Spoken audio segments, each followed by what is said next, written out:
when the thing goes green, all set, very good. Crash training program, I guess. As long as we don't crash, it's a successful training program.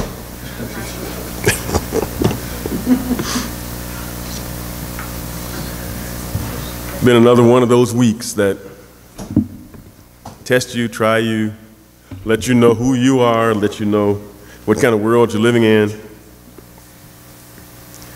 And it's a teaching thing. When we get to the point where we understand what this is all about, we realize that everything is there to teach us something. Even this book is here to teach us something. Let's drop anchor at Proverbs, the 4th chapter, the 51st verse.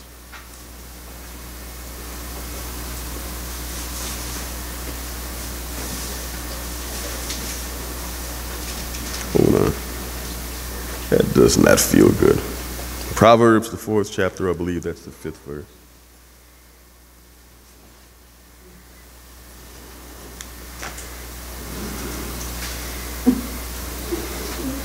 Yeah, it's been that kind of week. Proverbs, the 4th chapter, and I believe that is. Let's make sure.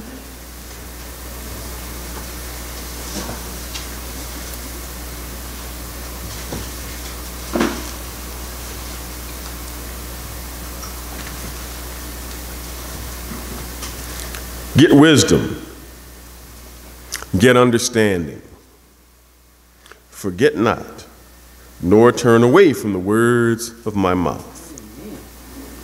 Do not forsake her, and she shall preserve you. Love her, and she shall keep you. Wisdom is the main thing. Get wisdom. And with all you're getting, get understanding. And as we have seen, as we read through this book, we've learned that the more we think we know about it, the less we truly understand. Yet, it's an amazing thing. It's just like anywhere else. We go into it and we want to go to the tough stuff first. The easy stuff, I don't know why it's so, I want to go to the prophecies. I want to get into the prophecies. I want to know what's happening. I want to know everything. We want to dig into the prophecies and try to figure out who the 10 heads and the 10 horns of Daniel are. We want to figure it all out. And anybody that comes along and seems to have those answers, we run off. I'm following so-and-so until they crash.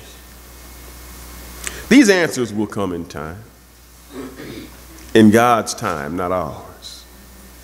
But we need to figure out first who we are in Messiah and become majors in obedience to Messiah. Then we can be ready when we hear lies from wherever they come from and dispel them.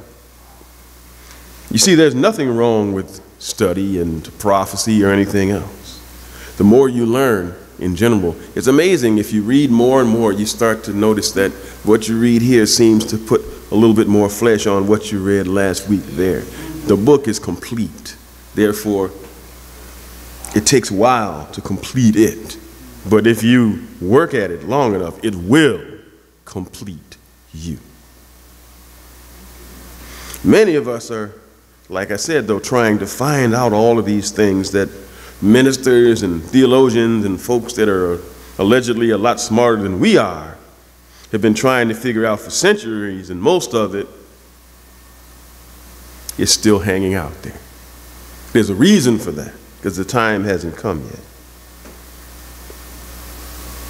The time hasn't come yet. So we still don't know.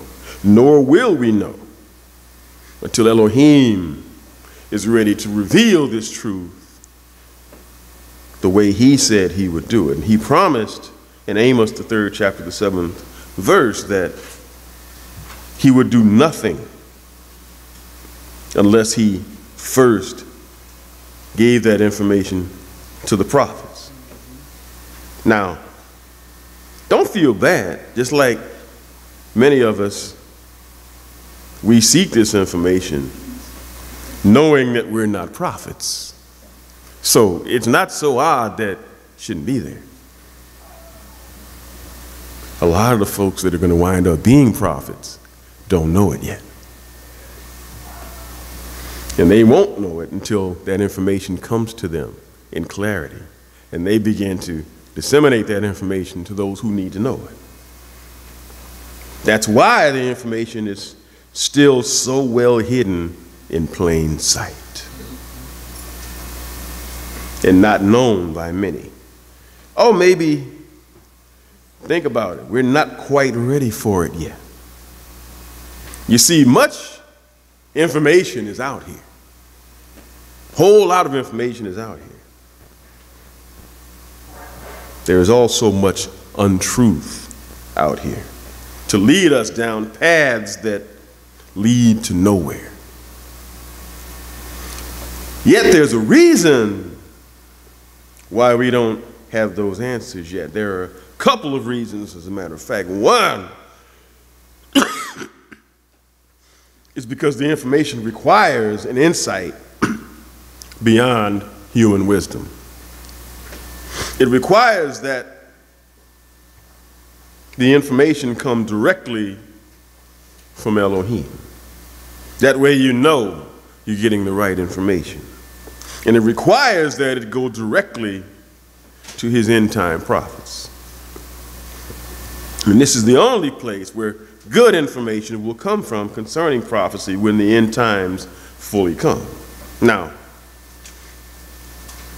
when Solomon wrote of wisdom and understanding, he was suggesting, quite honestly, that this wisdom is an attainable goal. In other words, it's doable.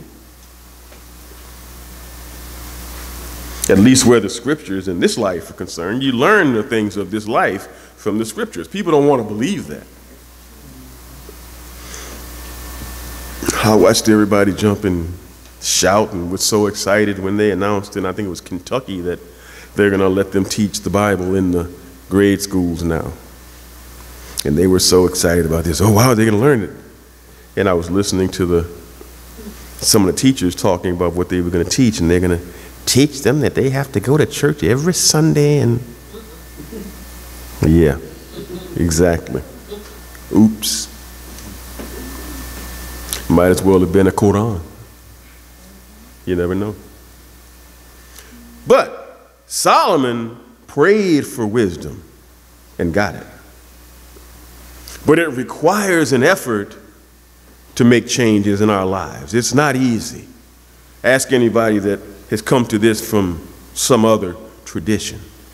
You sure that doesn't look right? That doesn't.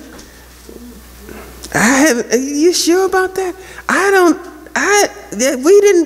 That ain't how Pastor taught us.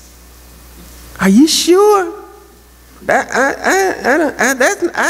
don't see that there. Oh, right there. I've never seen that before. They didn't let us read. They read it for us. Consequently, it is a goal that some of us tend not to seek out in earnest. Why? Because it is attainable. But you have to put in the work. Yet it is, when you get down to it, so much less interesting than the prophecies. There's much imagining that we have a complete understanding of the basic text, or at least everybody says, oh, that stuff is easy. We got that. That's easy. But the deeper meanings, even of those simple texts, seem to be lost on us because we've become so woven into the tapestry of this world. We watch their celebrities and we believe that they have some insight because all of a sudden they've made these large sums of money, and all of a sudden you think that these people are moral, and then all of a sudden here came this rash of rashes, and out of those rashes came a rash of me too. I got scratched too. I'll use scratches to be kind. There are children here. You know, I got scratched too. Me too. Me too. Me too. Me too. And all of a sudden, everybody came out. It happened to me too. He did it, and they did it, and it's so. These are your moral leaders. Oh, didn't it say that in Isaiah? In the end, your moral leaders would be fallen. You see, we have become so much enamored of the world's way that we've forgotten that we were sanctified. What does sanctified mean? That you were set apart for a very specific spiritual purpose, which means that you weren't called out back into the world to believe what they say. You weren't called out into the world to believe what they want you to believe. We weren't called out into the world to say, oh, it's okay.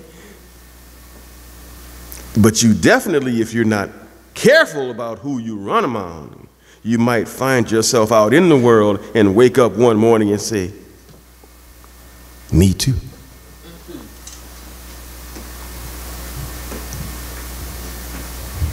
Paul warned the people in Corinth of what the parameters of their calling out was. 2 Corinthians, the 6th chapter, the 14th verse. 2 Corinthians, the 6th chapter, the 14th verse, where it says, do not be unequally yoked together with unbelievers. For what fellowship does righteousness have with lawlessness? And what partnership does light have with darkness? And what agreement does Messiah have with Belial or Satan? In other words, what does a believer have to do realistically with an unbeliever? Concerning a spiritual concept, of course, obviously you can't disappear from them and say, I don't want to have anything to do with you, for you would certainly find yourself very much alone.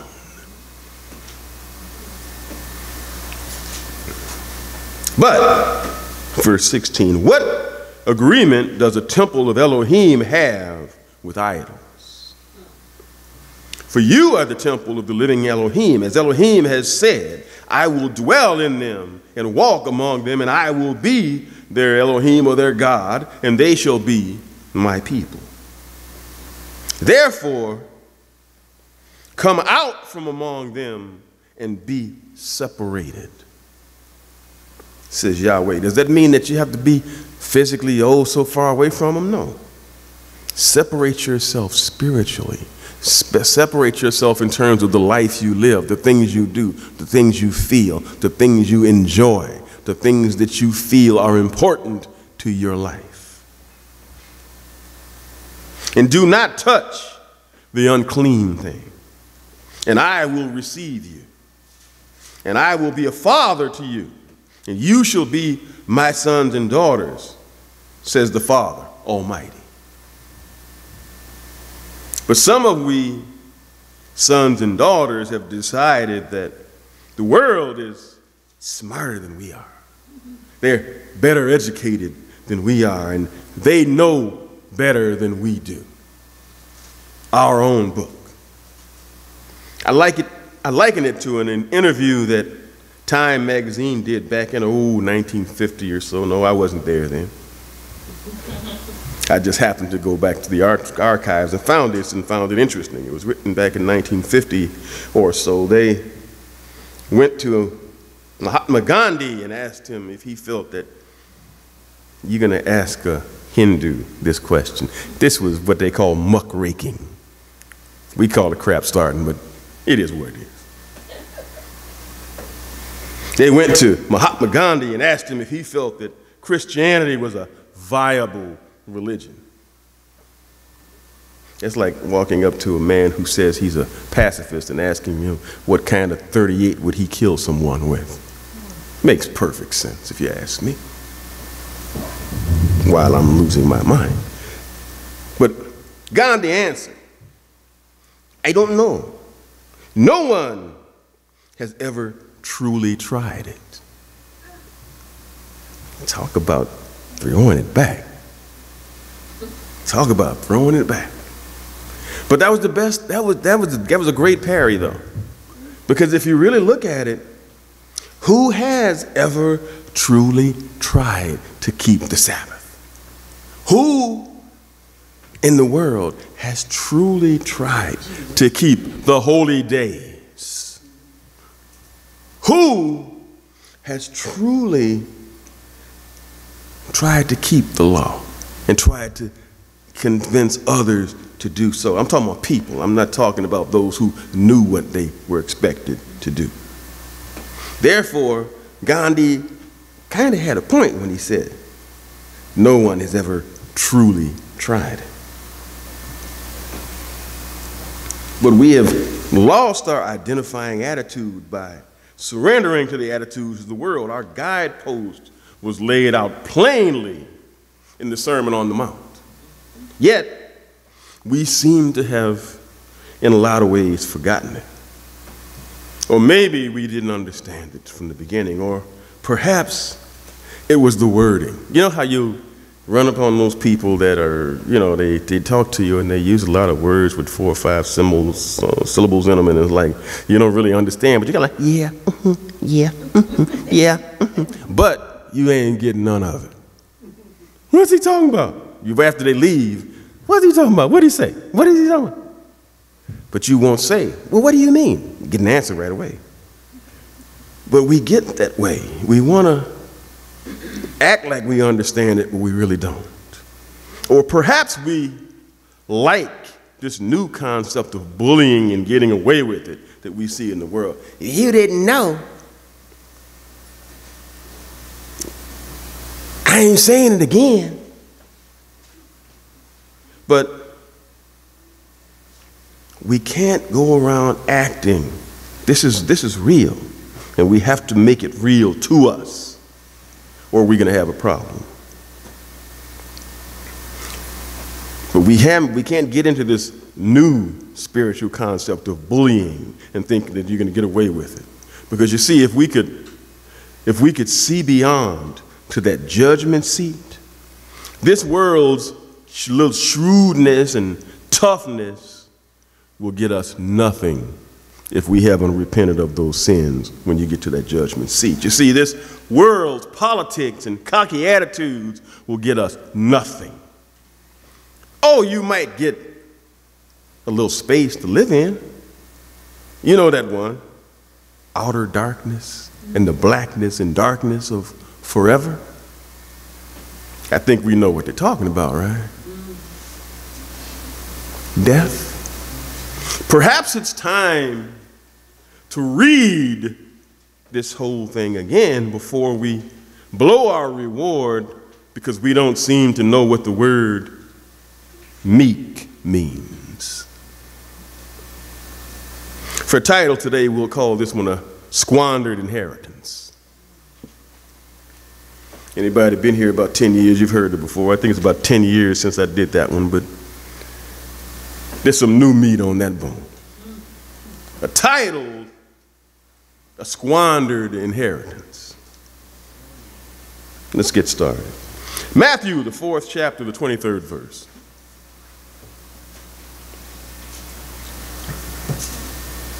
Matthew, the 4th chapter, the 23rd verse, where it says, and Yeshua went about all Galilee, teaching in their synagogues and preaching the gospel of the kingdom and healing all kinds of sicknesses and all kinds of disease among the people. And his fame went throughout all Syria. And they brought to him all those being badly ill, suffering various diseases and torments, and who had been possessed with demons, and those who had been moonstruck and paralytics. And he healed them. And great multitudes of people followed him from Galilee and Decapolis and Jerusalem and Judea and beyond Jordan.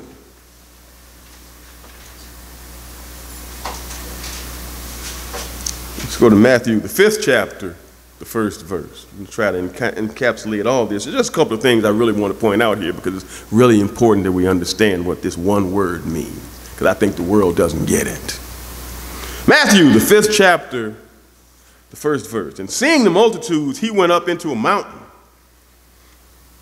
And when he had sat down, his disciples came to him. And he opened his mouth and taught them, saying, Blessed are the poor in spirit, for theirs is the kingdom of heaven. Blessed are they that mourn, for they shall be comforted. Blessed are the meek, for they shall inherit the earth. Now, let's stop right here, because there are several things that we need to look at here to get some of Solomon's understanding and wisdom concerning these things. First, we have to begin to break these words down and begin to get that understanding that we seek. We read these scriptures over and over again and never fully get the meanings because we rely on old understanding. Let's understand how most of us came to this belief. We came out of slavery. Those of you, I wasn't in slave. I wasn't even. But I go back, I'm in the interesting position that I go back 2 generations and I'm right back in slavery. Great-great-grandma, great-great-grandpa were slaves. And they came with this religion that says that you should be there every Sunday. And you understand that there were some issues with that. And other people came with other things, and this all got to that, and this to this. And when you turn around and try to explain to someone, no, he meant the 7th day. Isn't that the 7th day? Then you show them a calendar and see what the first day is, and they're like, well, how can all these people be wrong? Yeah, well, if that being the case, well, let's all eat manure. How could 3 million flies be wrong? But, you know, but it is what it is. This isn't a democracy. One person can be absolutely right if he turns and says, I'm going right. If you see 15 billion going left and backwards. But that comes from studying. That comes from coming to an understanding of your own, where it doesn't matter if 15 billion people are going this way. If the book says go that way, that just means you got more room on the road by yourself for a while. But we have to get the understanding that the book intended, because we rely on this old understanding from our antique past, if you will, and squander the peace that comes with a deeper understanding that is gained by seeking our own answers, reading the book for ourselves, not puzzling over them and asking somebody who either doesn't know or worse, sees your zeal and comes to you with an agenda. One that is not rooted in the word of Messiah. What did Paul say? Work on your own salvation with fear and trembling. This is how we work it out. We search the scriptures for our own, not our own personal answers, but for the correct answer that is there that will jump out at us if that spirit is engaged and we're working with it. Now let's start with that word blessed. We hear it all over the place. Good morning, how are you? Oh, I'm blessed and highly favored.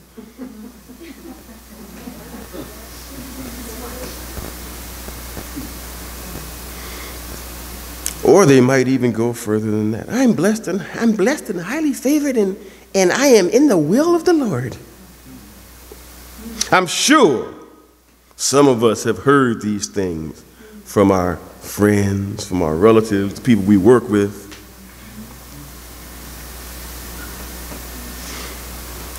When they're down, they'll tell you this.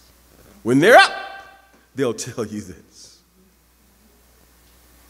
And most scholars teach that the word blessed means to be happy. So that means that's what it means, right? Really? So they wanted us to think that they're happy all the time, which is what most Christians think that we have to do. We have to show that public face that everything is wonderful and we're happy, and if nothing ever goes bad, and if it does, it's going to get better if we're okay. But it's not exactly that way. You see, even in one of our hymns is that line, "Blessed and happy is the man who has put his trust in thee." Now that's closer to the truth, but let's dig a little bit deeper. I want to ask you a question. What does the word blessed truly mean? Now, not the modern version. Not the modern version. Let's go back to the original Greek. The word blessed is in the English translation of the Greek word is makarion. Makarion, which is the state of being. This is, now you see how people twist things just a little bit and make it go a little bit further than it should have. This is interesting. Notice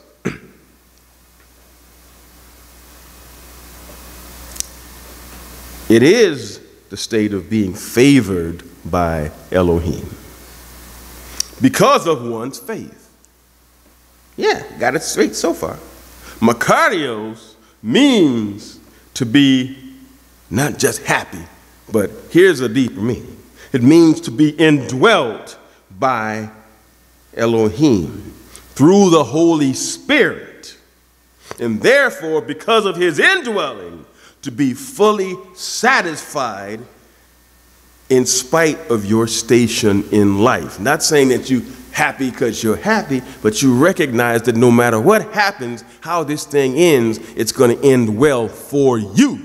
So you're okay with it. Does that mean you're going to do a Snoopy dance all the time?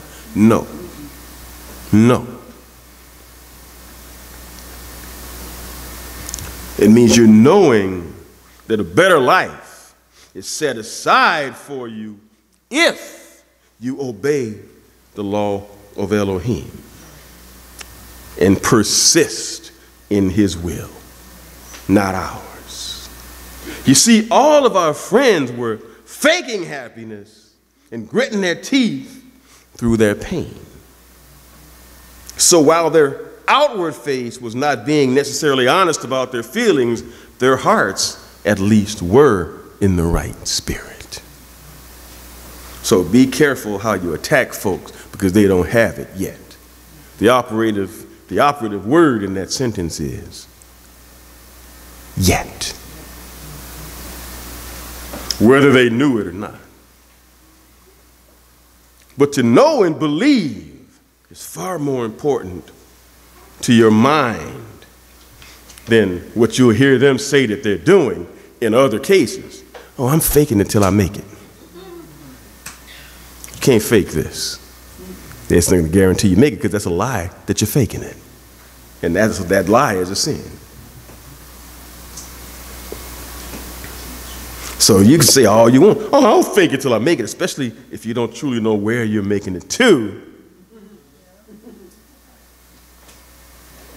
Makarion is the word Messiah used in the Beatitudes and is translated blessed. Now let's go back and read them again with this deeper understanding. Matthew, the 5th chapter, the 1st verse. And seeing the multitudes, he went up into a mountain, and when he had sat down, his disciples came to him, and he opened his mouth and taught them, saying, Blessed are the poor in spirit, for theirs is the kingdom of heaven. The poor in spirit. 41 for those who are studying. 41:51 and 4:37:54, which is the Greek. Tokos pneuma. Tokos being spiritually bent down, crouched as if begging. Pneuma being spirit. You're in a mentally prostrated position. Not a state of the physical body, but of the mind. Poor in spirit. We see folk like this all the time. They have a low sense of self-worth. I don't say self-esteem. How can you esteem yourself? It's not possible. You can always be a little bit off. Sometimes you aim low. Most of us aim a little bit too high, but we won't go there. But you have a low sense of self-worth and are just barely able to hang on. We see this in the faces of those who have found that life just seems to have ignored them and seems not to care about their deepest concerns. Usually, when the world sees someone like this, they have the wrong reaction. Either they ignore them, or they find something they did 15 years ago. They're just paying for that now. He brought that on himself. No, that's not it. What happened to some compassion? Where's that? But they giggle a little bit, or they hurry up and try to get away from them because, wow, that stuff might be catching. Even many of the world's wealth-based churches will dump on you and imply that God only cares about the rich and the wealthy. And many new believers ignorantly believe this nonsense.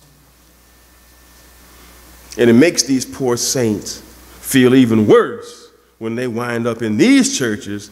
Wow, everybody's got money, and all of a sudden, you got that stack of bills at home that nobody knows about. I can't tell anybody because they'll think I'm not blessed. You see how this stuff gets very jacked up very quickly.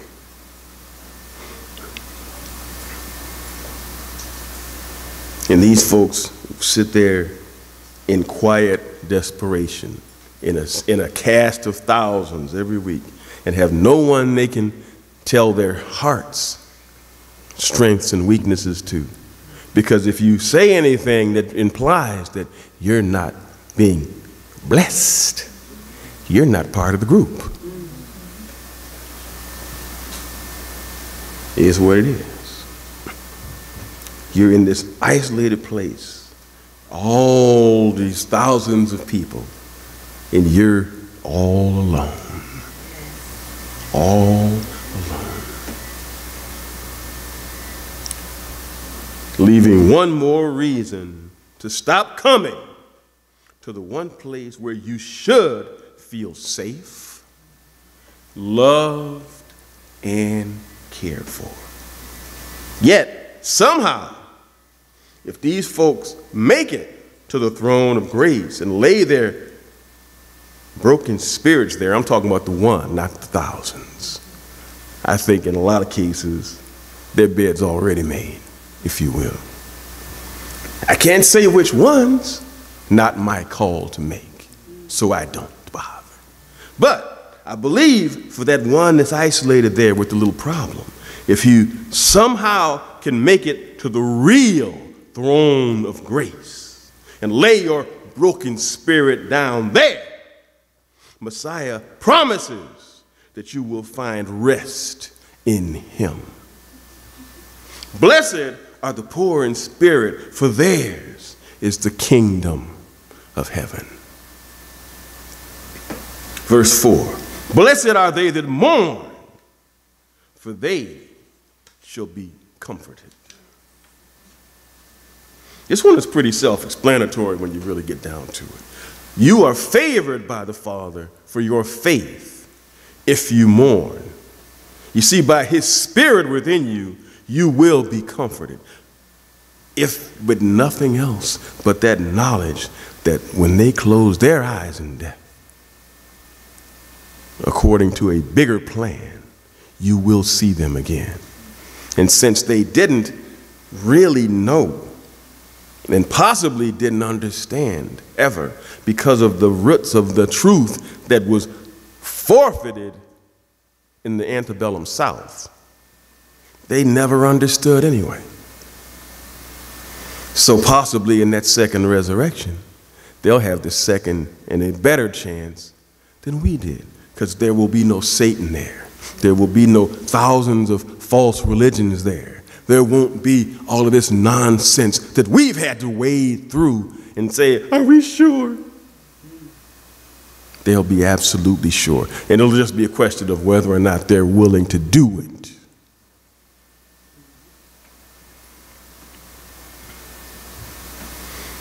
But that morning becomes, I'm not going to say easy, but it is made lighter by his Spirit within us.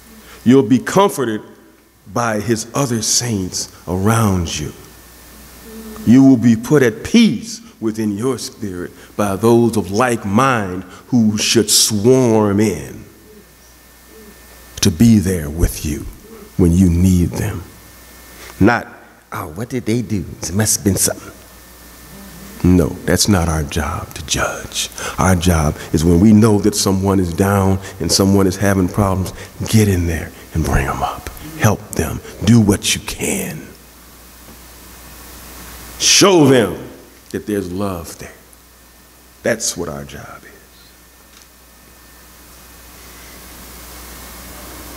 You will let them know that they will be at peace within their spirit. This is why we should visit each other when we're sick or when we lose friends or when we have problems in our lives. In many cases, we don't even want to talk about it because we think that it's like everybody else. You hear about so-and-so. Leave that mess alone. Time out for that. We may find that our brethren in the faith may offer us more comfort and understanding than our own blood relatives at that time in our lives. It is a part of the blessing that Elohim has placed all of us here on earth together, our relationships with each other. And we quickly will notice how many people, the minute something starts going wrong in their life, I'm not going back to church. That's the worst thing you can do. That's the worst thing you can do. That cuts off any chance of anybody that cares what you've done, what has happened, what can I do for you? How can I help you? And sometimes all you got to do is be there.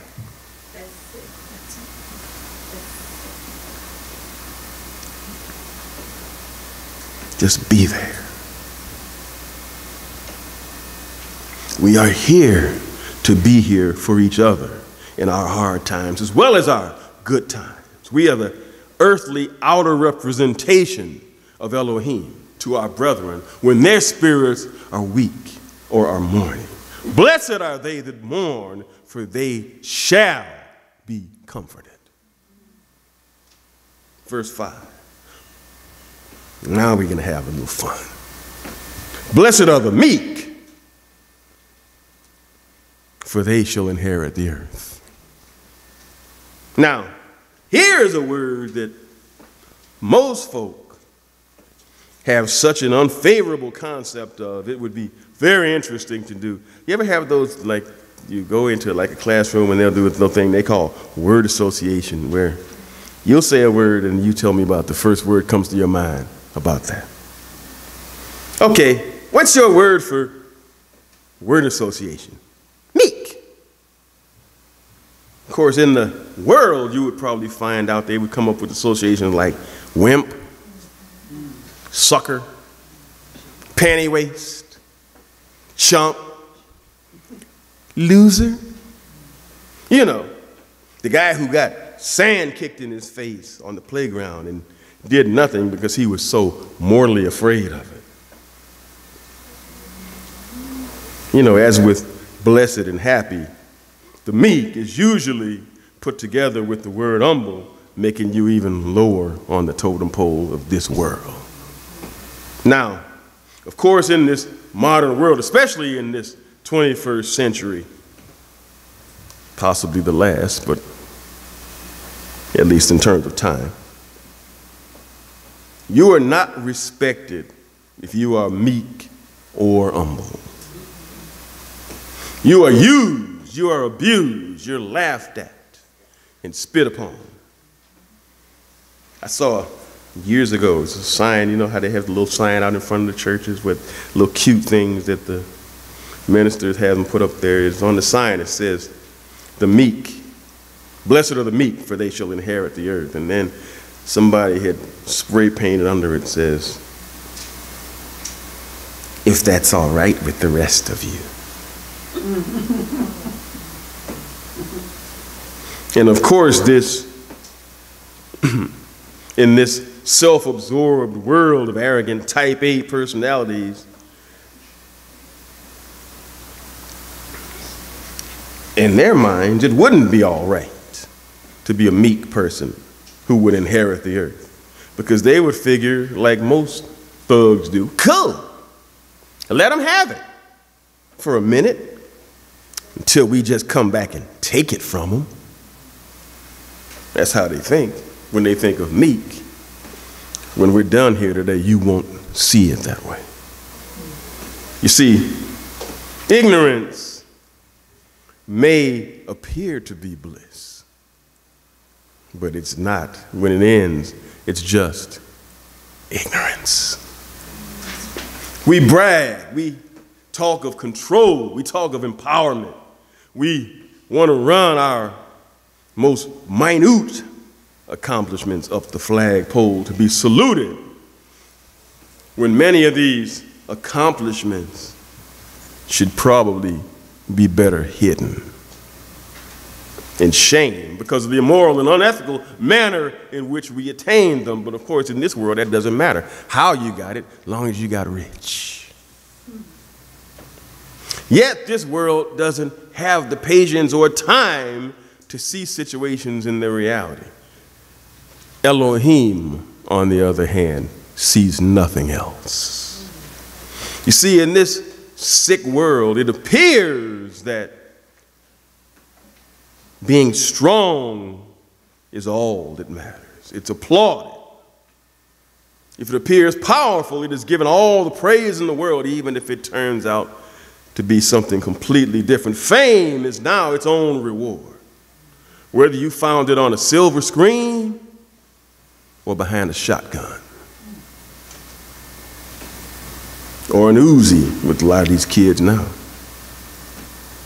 But the word meek doesn't get a respectable rendering in this modern world, yet you have to put it through the same filter to come to that same level of understanding. What is meekness? Let's use the same method of discovery we did with blessed. Let's go back to the Greek. In Greek, the word is praeus, gentle of spirit. Now, don't make the mistake of assuming that a gentle spirit is a weak spirit. That would be your first mistake. The volume at which something is said doesn't change the meaning. I remember the old days when I was a supervisor at a corporation, and I'm not going to give any free publicity to.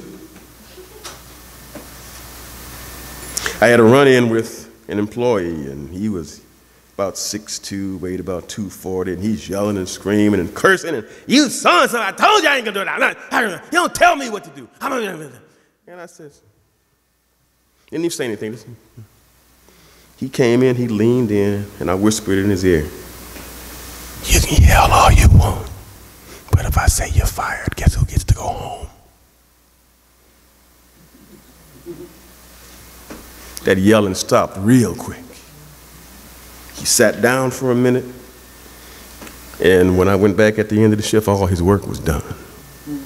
Because in all honesty, if it hadn't been done, guess who was?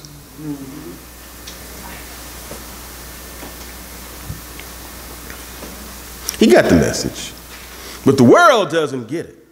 Even with the best examples of meekness in the world doesn't get it. Who in the Bible is called meek? Let's go to Genesis, the 13th chapter, the 8th verse. Genesis, the 13th chapter, the 8th verse, and we find an interesting little situation here with Abraham. Abraham is one.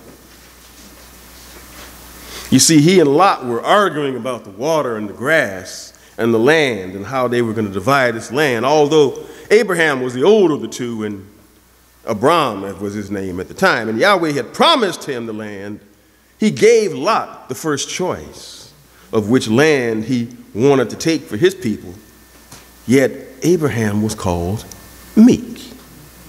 He allotted the land so that all of his brethren would be taken care of in the land. Oh, he's weak. No, he wasn't. Let's read it. Genesis, the 13th chapter, the 8th verse, where it says, "And Abram said to Lot, please let there be no strife between me and you, and between my herdsmen and your herdsmen, for we are men, brothers. If not all the land before you, please. Is not all this land before you? Please separate from me. If you go to the left, then I will go to the right. Or if you go to the right, then I will go to the left." And Lot lifted up his eyes and saw all the circuit of Jordan, that it was well watered before Yahweh destroyed Sodom and Gomorrah, even like the garden of Yahweh, like the land of Egypt as you come to Zoar. Then Lot chose all the circuit of Jordan for himself, and Lot pulled up stakes toward the east, and they were separated, each one from his brother. Now, there's no weakness there. These were two people that respected each other and did what was respectable for their own people. No weakness here. They came together, divided the land so that both families were able to independently dwell together in what was not the most hospitable area in the world, as we will soon see. You see, in Genesis 14, there was an incident. Genesis 14, I think it was around the 11th verse. That's when the men of Sodom kidnapped Lot. Oh, by the way, did I mention that they were living just outside of Sodom? Just thought I would bring that up. In Genesis 14, when the men of Sodom kidnapped Lot and his family, Abraham went and took them back. Yet Abraham was described biblically as meek. Now, let's see meek in action with his nephew Lot, who had been kidnapped from Sodom. Genesis, the 14th chapter, the 11th verse. "And they took all the goods of Sodom and Gomorrah and all their food and went their way. And they took Lot, Abram's brother's son, who lived in Sodom, and all his goods and went away. And there came one who had escaped, and he told Abram the Hebrew, for he lived in the plains of Mamre, the Amorite, brother of Eshcol, and brother of Aner. And these had a covenant with Abram." What does that mean? Basically, you're living among warlike people, so you work out a deal. Okay, if anything happens with you all, I'll help you. It's almost like what goes on now. If somebody out on the great playground, if so-and-so jumps on you, I'll jump in. If he jumps on me, I'll jump in. Same thing, just on a larger scale. Now understand though, in all of this, this action was taken after a small disagreement between Lot and Abram. Oh, Lot and Abram may have made peace between themselves, but you got men working for you. They may not have all felt the same way. They may have decided, hey, you know, something happened with them, we not going to go help them because we wanted that land on the right side. There's no guarantee that somebody wasn't feeling that. These were all big, strong men. Believe me, there was probably still some bad blood among their workers. Yet, considering the impropriety of Lot's conduct, Abram might have found a very plausible pretense for declining to expose himself and his servants to the danger which it was reasonable to suppose would attend this rescue mission. But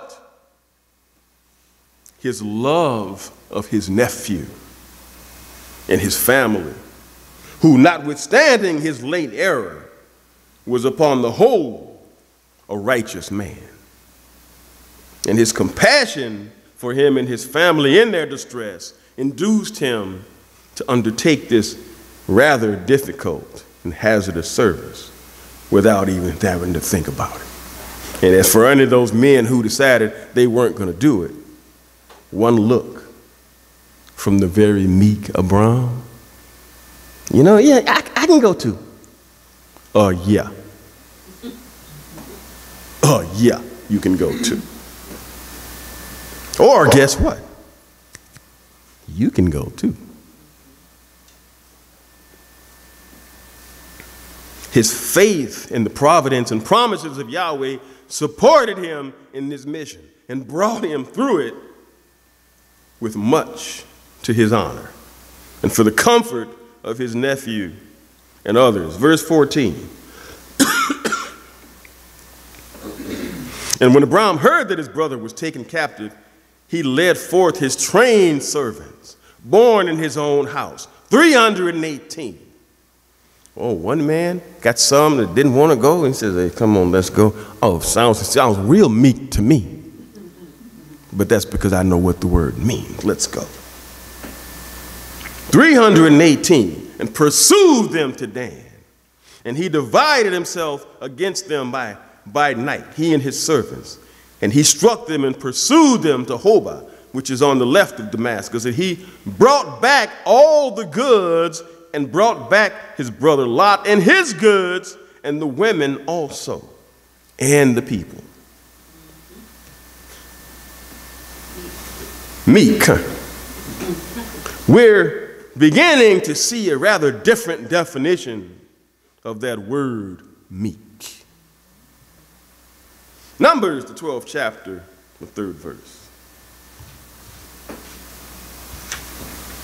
Numbers, the 12th chapter, the 3rd verse, where it says, and the man Moses was very meek, more than any man who was on the face of the earth. Now, it says here that Moses was meek, yet Moses killed an Egyptian for beating another Hebrew. And while in his 80s, Moses challenged and with the divine help of Yahweh gained release of the children of Israel from Pharaoh, freeing them from Egyptian slavery. Yet, the Bible says that Moses was meek. Perhaps it's time to look at the Hebrew word meek. Obviously, the world is missing something, and we might be as well. H6035, meek, adjective meaning humble and not self-absorbed. It is used of persons who put themselves behind others in life importance. Persons who are not proud, who are not haughty, who are not supercilious, who are not self-assertive.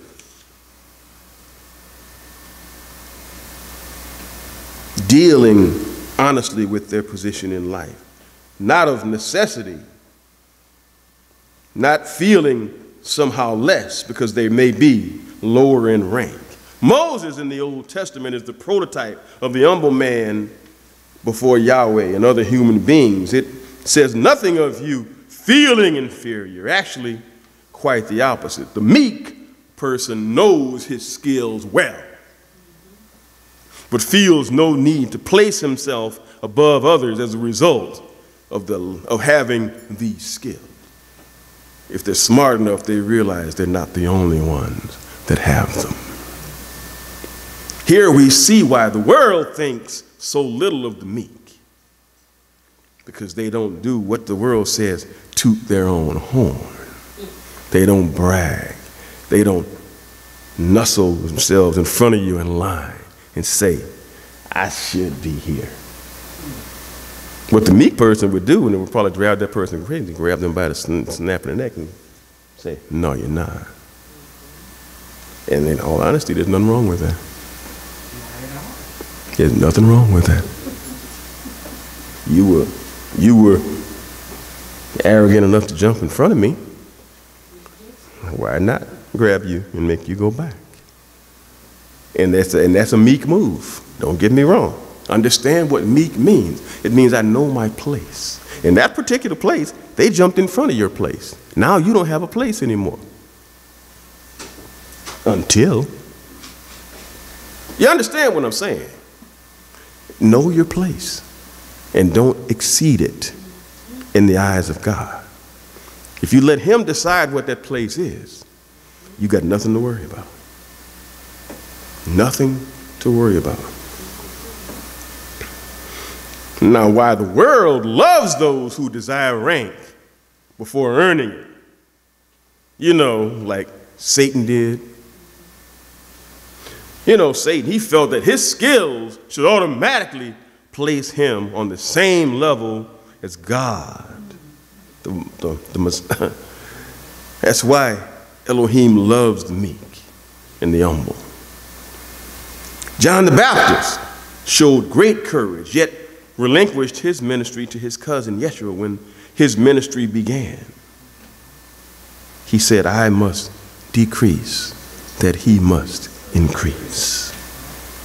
We all know who came into Jerusalem gently on a donkey, washed his disciples' feet, suffered insult after insult, and was beaten savagely and hung on a stake. Yet, the same man grabbed whips and went into the temple and rammed the money changers out of the temple, openly challenged and insulted the hypocrisy of the all-powerful Pharisees, and fed the hungry, clothed the naked, raised the dead, and is at the right hand of the Father right now, dealing with our sins from the Holy of Holies, interceding for us as we navigate our way through this evil life. Who is it? That's right, Yeshua, our Messiah. The same one who continued in Matthew, the 5th verse, 5th chapter, the 6th verse, saying, blessed are they who hunger and thirst after righteousness, or fairness and equity, for they shall be filled. Blessed are the merciful, for they shall obtain mercy. Blessed are the pure, katharos, clean or pure in heart, clean in katharos cardia, pure of heart. That is pure in thoughts and in mind. For they shall see the Father. Blessed are the peacemakers, for they shall be called sons of the Father. Blessed are they who have been persecuted for righteousness' sake, for theirs is the kingdom of heaven. Blessed are you who, when men shall revile you and persecute you and shall say all kinds of evil against you falsely for my name's sake. Rejoice and be exceedingly glad, for your reward in heaven is great. For so they persecuted the prophets who were before you. You are the salt of the earth, but if the salt loses its savor, with what shall it be salted? It is no longer good for anything, but to be thrown out and be trodden down by men. You are the light of the world. A city that is set on a hill cannot be hidden. Nor do men light a lamp and put it under a bushel, but on a lampstand, and it gives light to all who are in the house. Let your light so shine before men that they may see your good works and glorify your Father who is in heaven. You see, if we let our light shine, if we show our hearts in humility, yet stand up in strength for this faith and for Elohim, whom we serve, with not the world's false idea of what meekness is, but The true and beloved meekness appreciated by Elohim means if somebody chooses to step on you, it's okay to first challenge them. And if they don't back off, back them off. That is with doing it in strength and character, not being an idiot as the world will do it. Yet conducting ourselves with grace and calm demeanor, even in the face of obnoxious character enacted against us. We will see and show the character of our Father. They will show the character of Yeshua. We will show the character of Elohim in totality in our behavior.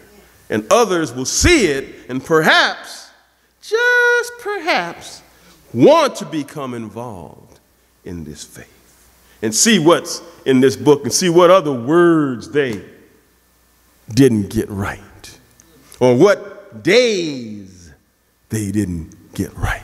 And maybe there's something there that we missed. So let's go back and look at it again. You see, we have a promise of a place in the kingdom of Elohim if we continue to show our fruits. This is our inheritance, a better inheritance than anything this world can offer us. That being the case, let's not throw it all away trying to impress the world. Let us truly be meek. Let us truly work in a state of humility. Yet be strong in Elohim and stand up